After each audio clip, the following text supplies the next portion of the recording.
Alrighty, everybody, welcome to Quality Time with BB. Today I'm doing a review over the movie American Sniper. It's about Chris Kyle, who is a member of SEAL Team 3. He possesses one of the records for the longest sniper shot. And he was murdered February 2nd, 2013. But first, let's talk about the movie. Alright, the movie, it was an awesome movie. I think Clint Eastwood did a very good job with directing it and everything. The actor who played Chris Kyle, he did an awesome job. I mean, he looks just like him. The woman they had play Tyra Kyle, she almost looked just like her. It was an awesome movie all around. But the movie itself centered on Chris Kyle's life. It follows primarily his tours in Iraq and the problems that he dealt with when he came home. And you know, Chris Kyle was killed February 2nd, 2013 by Eddie Ray Ralph. Now, there's Eddie Ray Ralph. He was a 25-year-old Marine Corps veteran. He served his full 4 years in the United States Marine Corps, and when he was in the Marine Corps, his MOS, he did a small arms repair, and a gunsmith basically. He spent some time in Kuwait, but I don't know if he went. I don't know if he went out of the FOB or not. But they cut his tour short there and sent him to a relief effort in Haiti. And they said while in Haiti, he reportedly told his girlfriend that he seen piles of bodies, and they had to put him in mass graves, and that's kind of what pushed him over the edge, you know. So he claimed he had PTSD, but you know, Eddie. But the thing is, here's how it came to meet Chris Kyle. Eddie Ray Ralph's mother worked for the school board, somehow she worked for the school where his kids attended, and she kind of reached out to him. And that's how they came to meet each other. But Eddie Ray Ralph, this guy had a lot of problems. He reportedly, when he came home, he had many issues. He got some intoxication charges. He was sent to the DEV twice. They diagnosed him with PTSD, and the second time, she asked the VA to not let him go. Said that he was too dangerous. And when a mother protects her child, it's instinctive. They protect their children. And when your own mother says keep you in the mental hospital because you're too whacked out, that should say something right there. That should be the signs. That should be the sign that there's something wrong. So something went wrong, but she told Chris Kyle about her son and how he had problems. So Chris Kyle came out to take him and Chad Littlefield came out to take the guy to the gun range to go shooting. And while at the gun range, February 2nd, Eddie Ray Ralph turned on Chris Kyle and Chad Littlefield and shot both of them with a 9mm semi-automatic pistol. And they said when they found their bodies, their firearms are still in the holsters with the safeties on. Which, this guy, he ambushed him. They did not stand a chance to defend themselves. So it was a cold-blooded murder. But he took Chris Kyle's F-350 Ford pickup back to his house. And reportedly, he went and he showed off the truck and everything. And he went on a police chase. They apprehended him, and he was booked into the jail. Well, as his defense, he claimed PTSD did it. He's like, "Oh, I have PTSD." His lawyers pleaded insanity. But my honest opinion, I believe it's bullshit. I mean, if you really have, in my opinion, I don't know, but if you really have PTSD, I don't think you're going to go and brag about killing two people and stealing their truck. You're not going to do that. Um, I don't. I just don't buy that defense. I think it was just a cold-blooded murder, is what it was. But the the thing is, Chris Kyle was trying to help a man, and that's kind of what got him killed. He was trying to help. I mean, in all honesty, I don't think Chris Kyle knew the full story behind his history, because his family did have to take his guns because he flipped out. And I don't know if I just said this, but his family, he held his girlfriend hostage with a knife. Police had to come get him. And so the guy obviously had issues. But, Chris Kyle took him to a shooting range to help him cope. And I don't think he understood the full extent of what these guys' problems were. And the guy turned on him and his buddy and shot them both. But like I said, I figured I'd focus just a little bit on Ralph, because it's not my main focus, but I just wanted to shed some light on his background as well. For the record, I don't condone what he did, because that was just a heartless thing. But now let's talk about Chris Kyle, the whole topic of American Sniper. Okay, Chris Kyle, he was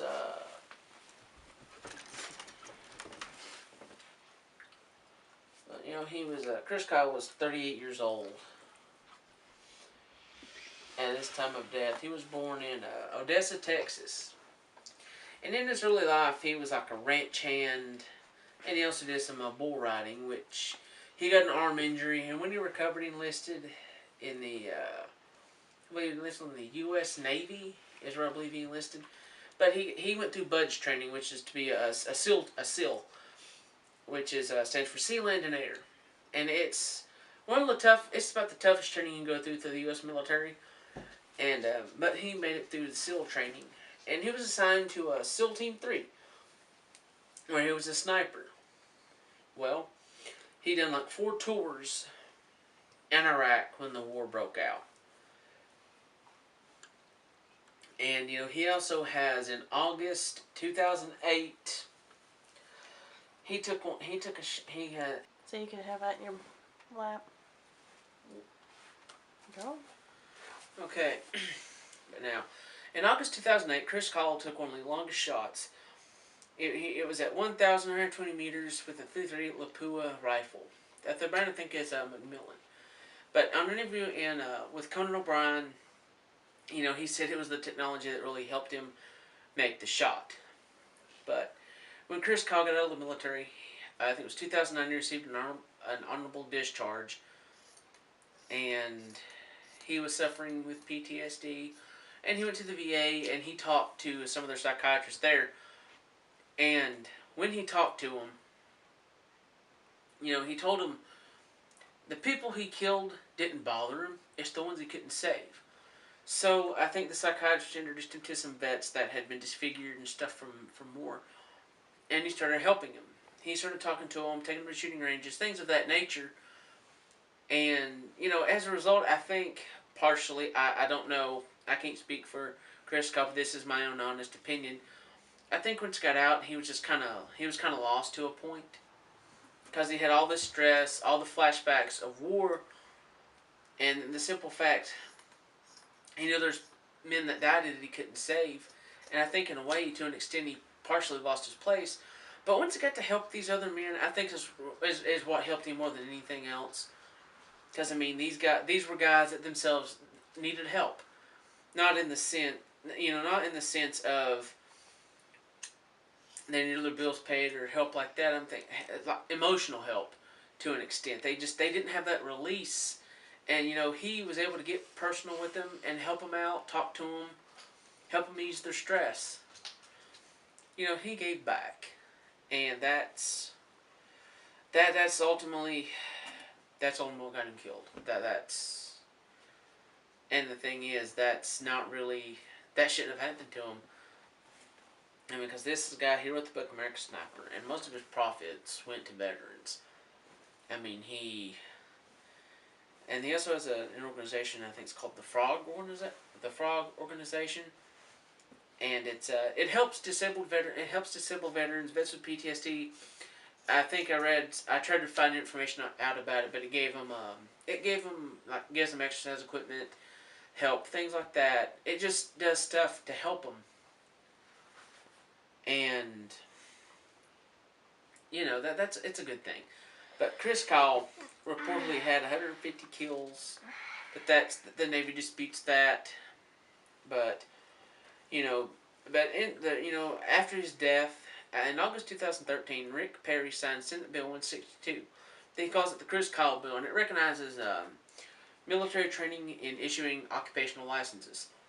So, take for example, from my understanding, let's say like you're a gunsmith in the military, and you get out, and the civilian world, you can be a gunsmith, is the way I take it, but you have to look that one up.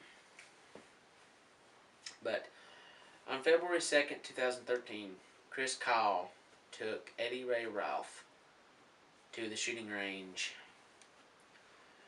to the Rough Creek Ranch in North County, Texas, where Ralph shot and killed Chris Kyle and his friend Chad Littlefield in cold blood, I think. But in the end, Ralph got a life sentence without the possibility of parole. My opinion, they should have fried his ass. I mean, again, I've already reviewed the case facts of what happened, and I stated the fact it's cold-blooded murder. He should have fried him. Because Chris Kyle's heart was in the right place, but such an evil person took it away. The thing is, my opinion, why couldn't Ralph have flipped out on a child molester or somebody that was doing harm, like because I'm not gonna sit here and go into specific banter about child molesters and all that, but why couldn't he have went off on someone like that? Someone in that nature, somebody a drug dealer, a gang member, something, somebody that was actually causing harm. Why couldn't it have been on somebody that really did deserve someone that really deserved it? But it had to be Chris Kyle. Why did it have to be him? It should have been somebody else. And when I say somebody else, I don't mean an innocent person. I mean a bad person. A bad guy. Myself, I say child molesters because I don't like child molesters at all. I mean, children are innocent, and these sick, twisted perps get off on children. That's disgusting. But back to the thing. The point is, after I say that, these veterans have a lot of issues once they come out of the military. They have problems finding jobs, the proper health care, things of that nature. And, guys, if you see a veteran out somewhere, shake their hand, say thank you for your service. It's not hard to do, it don't cost you anything. Everybody's so obsessed about money, which we're in a place where money's tight. But, it won't hurt to give a couple dollars here and there to these, especially this DAV that send us on the road and take up money. These old men wearing the little doughboy hats, which is what they used to call them as doughboys. But they're on those, right now I just know them as the doughboy hats. And, these men should not have to be out here at their age taking up money. The government should have funds to help all of them. I mean, when it comes to war, they're important. We need you to fight for your country. But when your service is done, you're not that important. Shouldn't be that way. I mean, if they can fund a multi-billion-dollar war, there should be no reason that they can't support you when they're done with it.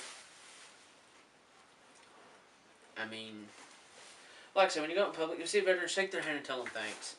Um, like the other day, I was in Kmart, or I was at Kmart, and I noticed this car left its lights on, and I seen it had a veteran's plate on the back of it. So me and my wife, we went in, told them about the plate, and I walked out, and I took a little piece of paper out from my glove box, and I took an ink pen, and I just wrote, thank you for your service, and stuck it on the whopper. It's not hard to do something like that, guys. I mean, it's not. These men deserve it. They didn't have to enlist in the military. But they did. So they should get some thanks for that. Especially the Vietnam vets. That was a rough war. A lot of it was the draft, and when they came back, people spit on them, called them names, stuff like that. So shake their hand. I'm sure it'd make a big deal. It might be a big deal to them. Because I know it's Memorial Day, and the thing is, we're here to honor fallen veterans. And, shaking their hand saying thanks is a good way to do that. It don't cost you any money. There's nothing wrong taking 5 extra steps to say thanks for your service. Or if you're out in a restaurant, if you can afford it, I'm not saying, if you have $20 left and you have to pay your light bill, I'm not saying, waste that last $20 on buying a veteran dinner. I mean, it's important to be able to buy him dinner, but if you can't afford it, that's fine. You can say thanks. But if you can swing it, pay for their dinner. Like I said, it'll make a big difference. It'll make a big difference, in my opinion. They may not feel the same way, but at least somebody is trying somewhere. But, like I said, right now, I'm getting things underway. Probably in the next little bit, I'm going to take this right here, and I'm going to clear off a spot on my hill that it was cleared off once, but I didn't really get back to finishing it and setting up a gun range on it. But I'm going to put some targets on it, so in my next few videos, in my next few videos, I can do some shooting. Things are getting a little bit better for me. And so money-wise, things are going to pick up a little bit, so I might be able to swing a couple more rifles. And as a result, I can actually do some shooting videos and let you guys see how the rifles function and fire and everything else. But that's all for now. Have a safe Memorial Day weekend, and take care.